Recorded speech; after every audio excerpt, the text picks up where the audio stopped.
Patį seniausią draugovininką išleido į gatvę. Nori gauti dūdą. Sakau, lyja, šiandien Vilniui oras negeras.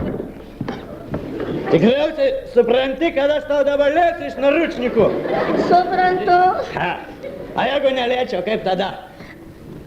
Tada suprantu. Nesispardėk. Tai ką tu čia draugovininkas, o savo nuomonės ne už kapeiką, Taip, šitaip su manim būna gyvenime, jeigu kur vieną išleidžiu. Ir štai šiandien aš būtinai tamstai po kojų palindau. Atleiskit. Na ką tu? Ne tu toks kaltas, ne ką?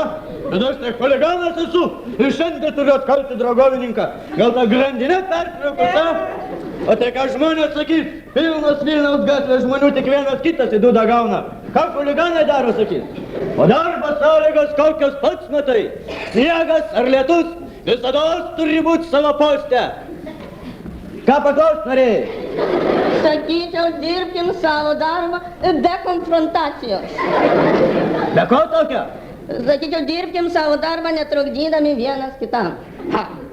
Tai ką man dabar su tavim daryti, kai šitoks mokytas papuoliai? Matai sieną? Įsibėgėk ir kako kartą. Ten, kur plytą įsikišus, turėtum gražiai nusivanuoti. A paskui visiems sakyk, chuliganas primušė, okei? Okei. Auksinis žmogus, mūsų chuliganas, tikras savo darbo meistras. Bet aš jam vos ir neužkirtau. Na, bet su kakojimu čia jau nieko neišeis. Ir ką tu žmogau kakosi, jeigu jau tau pjuvenos byra?